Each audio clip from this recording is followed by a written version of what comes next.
कृष्ण से अर्जुन पूछ रहे हैं कि हे कृष्ण, सुख कैसे प्राप्त होता है। सभी ध्यान से सुनना। आज तक किसी ने यह प्रश्न नहीं पूछा कि दुख कैसे प्राप्त होता है। मेरे से भी कोई नहीं पूछा, अर्जुन ने भी कृष्ण से नहीं पूछा, और कोई ये पूछता ही नहीं कि दुख कैसे प्राप्त होता है। क्यों नहीं पूछते लोग? पूछना चाहिए ना कि दुख कैसे प्राप्त होता है। नहीं पूछेंगे लोग। क्यों नहीं पूछेंगे? क्योंकि लोगों को प्राप्त हो चुका है, इसलिए पूछने की जरूरत नहीं। दुख तो पहले से प्राप्त है। कोई नहीं पूछता गरीबी कैसे आएगी, सब पूछते हैं हम धनवान कैसे बनेंगे, क्योंकि गरीबी तो पहले से ही है। ऐसा आई है गरीबी, जा ही नहीं रही है। दुख भी इतना हो चुका है कि वो विदा ही नहीं हो रहा है, इसलिए हम कभी नहीं पूछते कि दुख कैसे मिलेगा। और जब तक इस जानकारी को तुम प्राप्त नहीं करोगे कि दुख कैसे मिलता है, दुख कैसे होता है, दुख कैसे आता है, दुख क्यों होता है, दुख का कारण क्या है, दुख कहाँ से आ जाता है, दुख क्यों आ जाता है, दुख कौन देता है, जब तक ये आपको पता नहीं चलेगा तब तक आपकी जिंदगी में दुख का आना बंद नहीं होगा। कितना सुख के लिए प्रयास करो, लेकिन आपके जिंदगी में दुख का आना बंद नहीं होगा। फिर तो ऐसे होगा, कीचड़ लगाते रहोगे, दूसरी तरफ पानी से धोते रहोगे, लेकिन ये पता लगाओ ये हमारे कपड़ों में कीचड़ लगता कहाँ से है। जहां से लगता है वहीं से सावधानी बरत लीजिए, तो कीचड़ लगे ही ना तो धोने की जरूरत ही नहीं है, दुख पैदा ही ना हो तो सुख की जरूरत ही नहीं है। ये भी बात मैंने आज ही सोचा है। मैं भी बहुत दिनों से प्रवचन करता हूं पर ये शायद खोसियालेश्वर महादेव की कृपा है जो सोचा हूं। कालू बाबा हमारे पड़ोस बैठे हैं फोटो में, वो कालू बाबा है ना कि शिव बाबा है? खोसियालेश्वर कालू बाबा को बिठा दो, शंकर बाबा कालू बाबा दोनों। अकेले थोड़ा डर भी लगता ना, एक बाबा है। कल कालू बाबा को भी यहाँ बिठा देना फोटो, ठीक। अखंड दीपक जल रहा है, दीप प्रज्वलन मैंने किया है। वो भक्त जी दीप लाए थे तो सोच रहे थे क्या करूं, कहाँ रखूं, कौन जलाएगा। मैंने कहा इधर लाओ, यहाँ रखो, मैं जलाऊंगा। फिर वहाँ रख दो, खोसियालेश्वर महादेव के पास में दीपक रख दो। संकोच लगता है, लेकिन फिर भी इस क्षेत्र के लोग समझदार हैं, काफी होशियार है लोग। बहुत अच्छा लगा मुझे। बहनों को देख रहा था, आरती का दर्शन करा रही थी। इधर भाइयों को देख रहा था, वो भी दर्शन करा रहे थे, 5-6 लोग इधर भी। और दर्शन जो कर रहे थे वो ऐसे आरती लेकर उसमें अपना दान भी अर्पित कर रहे थे। आरती का दर्शन मुफ्त में नहीं किया जाता है, आरती का दर्शन कुछ दक्षिणा भेंट करके किया जाता है। याद रखना, जब आरती की थाल में तुम कुछ अर्पित करते हो तो ये सृष्टि की प्रकृति जो है ऐसा प्रसन्न होकर आशीर्वाद देती है कि जो तुम्हारी मनोकामना है वो पूर्ण होने लग जाती है। इसलिए खाली हाथ ऐसे मत घुमाया करो, थोड़ा आरती में दान भी दिया करो, लेकिन कंजूस मन देना नहीं चाहता है। किसी किसी का मन तो ऐसा होता है कि थाली से कुछ निकाल कर अपनी जेब में रख लो। ऐसे भी लोग हैं। वो तो बहुत लोग देख रहे हैं, अगर कहीं आड़ में हो तो निकाल भी लेंगे। बहुत मन चंचल है। ई मन चंचल ई मन चोर, ई मन शुद्ध ठगहार। मन मन करते सुर नर मुनि चढ़े, मन के लक्ष्य द्वार। मन का बहुत बड़ा खेल है। जो विद्यार्थी मन को संभाल लेता है वो फर्स्ट डिवीज़न और डिक्टेंशन मार्क लाता है। जो साधु मन को संभाल लेता है वो तपस्या में श्रेष्ठ स्थान प्राप्त करता है। जो नेता मन को संभाल लेता है वो फिर क्रोध, लोभ, अहंकार को जीतकर बहुत ऊंचे पद पर पहुंचता है। जो वैज्ञानिक मन को संभाल लेता है, मन की चंचलता को वश में करता है, वो वैज्ञानिक मोबाइल की खोज करता है, कैमरों की खोज करता है, चंद्रलोक जाने के लिए यान बनाता है। सारा खेल तो मन का है। तुम घर संभाल सकते हो लेकिन मन संभालना कठिन है। तुम पार्टी संभालते हो पर मन नहीं संभालता है। कितने पार्टियों के नेता पार्टी संभाल रहे, पार्टी के मुखिया हैं, प्रांतीय अध्यक्ष, जिला अध्यक्ष, प्रदेश अध्यक्ष और राष्ट्रीय अध्यक्ष हैं, लेकिन जहाँ मन की बात आती है वहाँ घुटने टेक देते हैं, नाक रगड़ते हैं कि हे भगवान, ये मन नहीं संभल रहा है। और ये मन नहीं संभलेगा तो आपके हाथों से पार्टी भी ठीक ठीक नहीं संभल सकती है। जिसका मन नहीं संभला है वो घर भी अच्छी तरह नहीं संभाल सकता है। जिसका मन नहीं संभला है वो साधु जीवन की साधना को भी नहीं संभाल सकता है। जिसका मन नहीं संभला है वो विद्यार्थी विद्या अध्ययन में ठीक से सफल भी नहीं हो सकता है। जिस किसान का मन नहीं संभला है वो खेती बाड़ी में भी सफल नहीं हो सकता है। याद रखना, सफलता का पहला सूत्र है मन को संभाल लेना, और मन को संभालना आ गया तो किसी फील्ड में तुम टॉप कर सकते हो। थोड़ा जोरदार ताली बजाया करो, इतना मरे मराए क्यों हो। 3 दिन में तुम हमको भी निपटा दोगे। हंसना भी चाहिए, हंसना भी चाहिए, ताली भी बजाना चाहिए। हमारा सत्संग रोने वाला नहीं होता है, क्योंकि देखो रोने में हमको शर्म भी लगती है। और रोने धोने से हम इसलिए नहीं करते हैं क्योंकि घर में भी तुम रोते हो, खेत में रोते हो, दुकान में रोते हो, पैदा होते हो तब रोते हो, ससुराल में रोते हो, पत्नी रुलाती तब रोते हो। रोते रोते तो इतनी जिंदगी गुजर गई, वो हम भी रुलाएं तो हंसोगे कहाँ, तो हम हंसाते हैं फिर।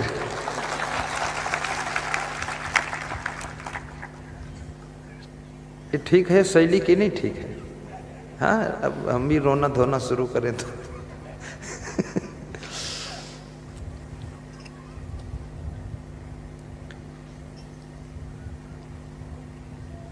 तो दुख क्यों आता है ये समझना है।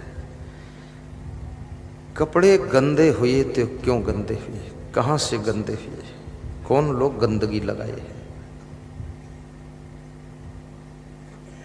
घर में चोरी हुई तो क्यों चोरी हुई, चोरों को गाली बात को दीजिए।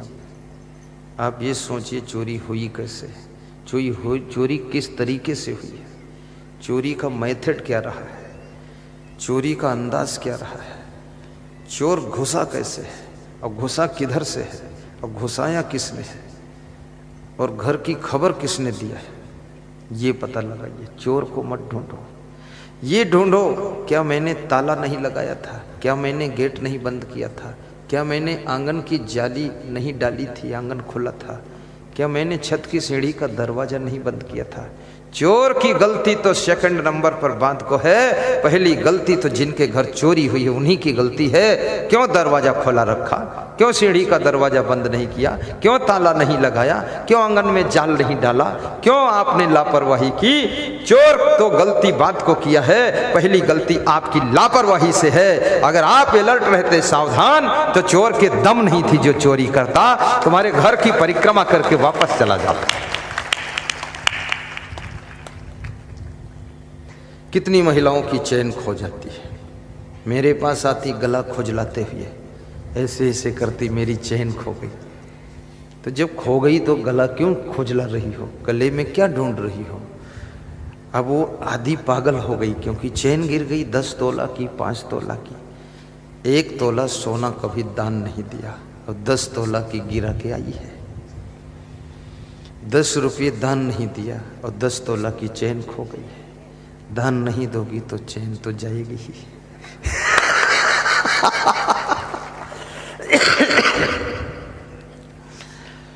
मैं तो कहूँगा पहली बात, जो बुद्धिमान महिला है वो चैन पहन करके, गले में हार पहनकर सत्संग में नहीं आएगी, क्योंकि गुरु जी को क्या दिखाना है चैन और हार। गुरु जी न चैन देखते, न हार देखते, न साड़ी देखते, न बाल देखते, न गाल देखते, और न किसी का मुंह देखते हैं, न टांग देखते हैं। तो क्या देखते गुरु जी? गुरुजी केवल आपका प्रेम और आपकी श्रद्धा और आपकी भक्ति को देखते हैं और ये कुछ भी नहीं देखते।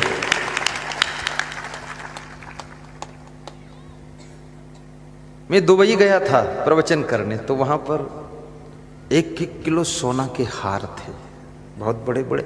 यहाँ पहनो तो वो पेट की नाभि तक लटके, इतना बड़ा हार। तो मैंने कहा 1-2 ले लेता हूँ। फिर सोचा पहनेगा कौन, पत्नी पतना तो है ही नहीं, किसके लिए लूँ। तो फिर सोचा कितने का है, पूछा, कीमत तो होश उड़ गई। फिर मैं सोचा इतना तो पैसे भी नहीं जो खरीदूं, तो कम से कम फोटो ले लो इसका। तो मोबाइल में फोटो खींच लिया, बस हो गया। कुछ नहीं है। सोना में सुख होता तो मंदोदरी सुखी हो जाती। सोना में सुख होता तो सोने की लंका में सोने वाला रावण सो नहीं पाया, उसको सुख मिल जाता। सोना में सुख नहीं है। याद रखना, अपनी जिंदगी को सोना जैसे चमकाइए, चरित्र को सोना जैसे चमकाइए, कर्मों को सोना जैसे चमकाइए, तो आपकी जिंदगी में सुख बरसेगा। ये सोना चांदी में सुख नहीं है, लेकिन पहनना चाहिए। क्यों पहनना चाहिए? क्योंकि सुनारों का धंधा बंद हो जाएगा, तो वे क्या करेंगे बेचारे। पहनने के लिए मैं मना नहीं करता हूं, पहनो, लेकिन सत्संग में आओ या भीड़ भाड़ में जाओ तो घर में धर के आओ, यहाँ पहन के मत आओ। यहाँ तो आओ तो यहाँ गुरु जी की माला पहनो, दुकान से लॉकेट खरीद लो, सब इधर से पहन कर जाओ कि असंग देव हृदय पर है, बस बात खत्म हो गई। अब अगर माला कोई चुराएगा भी तो असंग देव के लॉकेट का माला पहनेगा तो वो भी भक्त हो जाएगा, चोट्टा भी भगत ही बनेगा।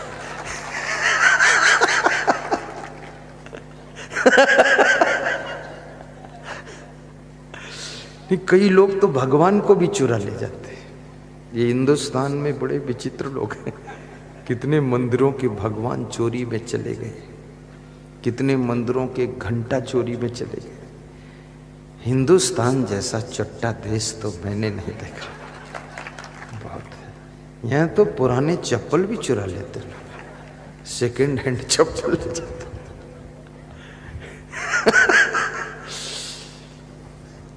चोरी करने वाले कभी सुख नहीं पाते हैं,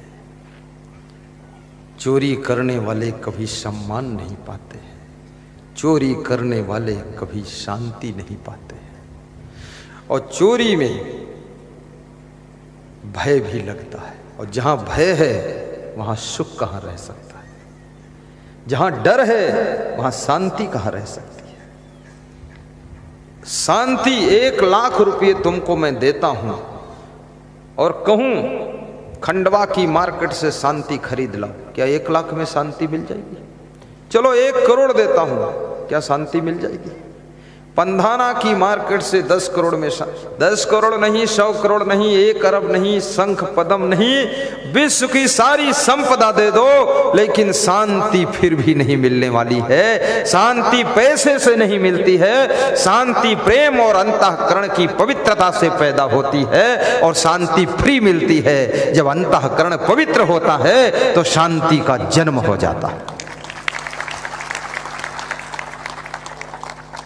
मुझसे लोग पूछते हैं खुश क्यों रहते हो, आप पास बहुत कुछ है क्या? हमने कहा बहुत कुछ से खुश नहीं हूँ, बचपन से खुश रहता हूँ। क्यों? कभी चोरी नहीं किया, न कभी चाय पिया, न कॉफी पिया, न गाँव घूमने गए, न टीवी देखा, न किसी की बीवी देखा, तो खुश तो रहूँगा ही। अब जो लोग सब लफंगेबाजी करेंगे वो खुश क्या रहेंगे? चूहा राम तिवारी, न लोटा है न थारी, इधर उधर की तैयारी।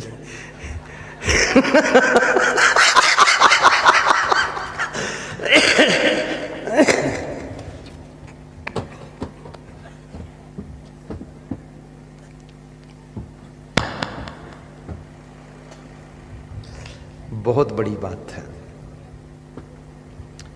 मुझे तो ये जो मैं प्रवचन सुना रहा हूं ना, इसमें ज़्यादातर मेरी जिंदगी का ही अनुभव है। मैं बहुत सोचता हूँ मनुष्य के बारे में, दुख सुख के बारे में बहुत विचार करता हूँ कि इतना लोग दुखी क्यों होता है। आपके अंदर अगर एक भी गलती है आप खुश नहीं रह सकोगे, और गलतियों से तुम मुक्त हो गए हो तो आप फिर प्रसन्न रहोगे। पैदल चलो तो खुश रहोगे, गाड़ी में चलो तो खुश रहोगे, एरोप्लेन में उड़ो तो खुश रहोगे। और खुशियों को देने वाला कौन है? पहला दिन है, यही बता देता हूं। आपके जो गुण हैं, आपके जो गुण हैं वे आपको खुशी देते हैं, और जो आपके अवगुण हैं वे आपकी खुशी को छीन लेते हैं।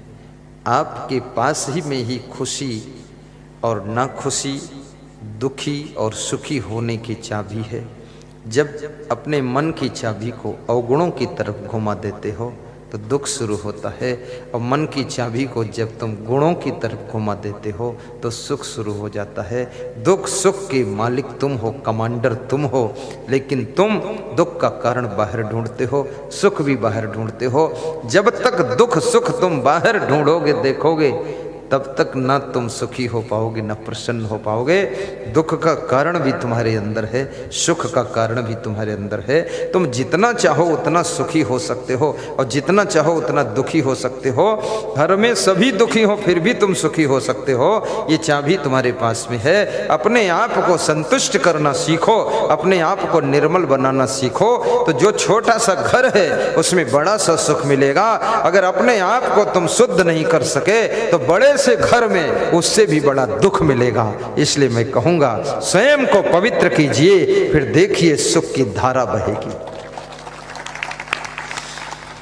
मिलता है सच्चा सुख केवल गुरुदेव तुम्हारे चरणों में।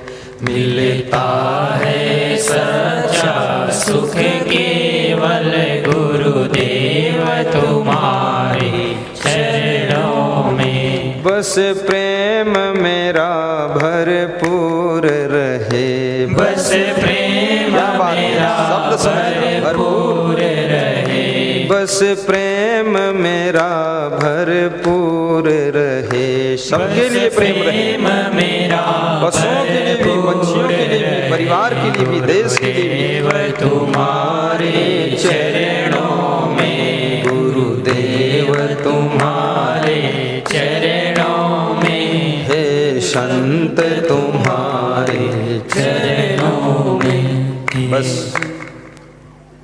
एकदम ब्रेक लगा दो।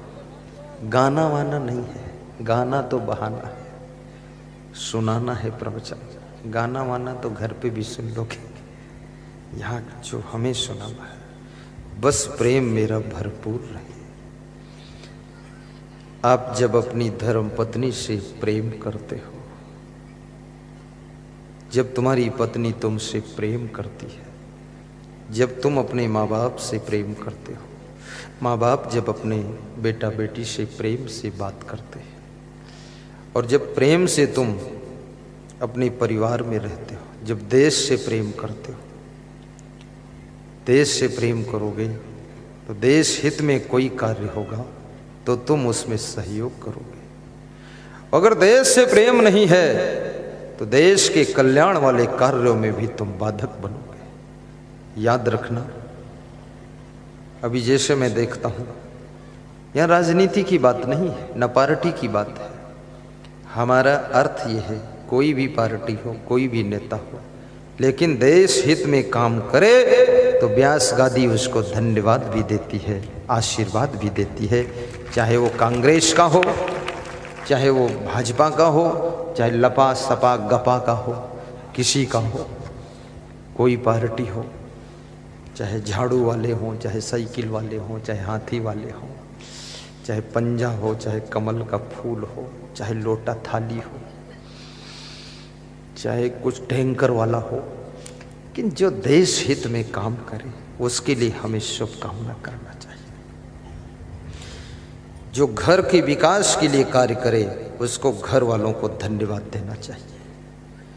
जो घर के सम्मान को बढ़ाए, घर के गौरव को बढ़ाए, उस व्यक्ति को, संपूर्ण घर के सदस्यों को आदर भी देना चाहिए, मनोबल भी बढ़ाना चाहिए और कहना चाहिए कि आप धन्य हो आपकी वजह से ये घर इतना आगे बढ़ा है।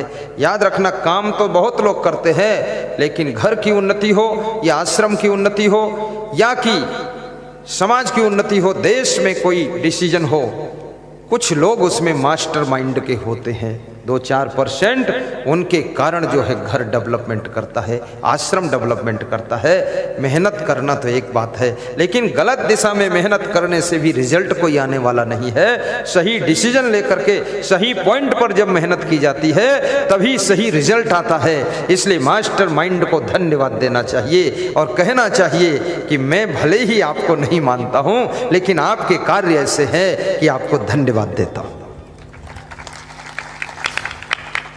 आज हमारे देश में राम मंदिर जो बनने का निर्णय हुआ, मैं भी उसके लिए खुश हूं। तुम लोग खुश हो कि नहीं खुश हो? यह पार्टी लेवल की बात नहीं है, यहां सभी पार्टी के हमारे भक्त हैं। हम किसी पार्टी के नहीं हैं, न हम कमलनाथ के हैं, न हम शिवराज के हैं। हम तो रामराज के हैं। रामराज होना चाहिए। यहाँ तो बस राम भगवान का मंदिर बन गया। ये हिंदुओं का सम्मान है, हिंदुस्तान की शान है।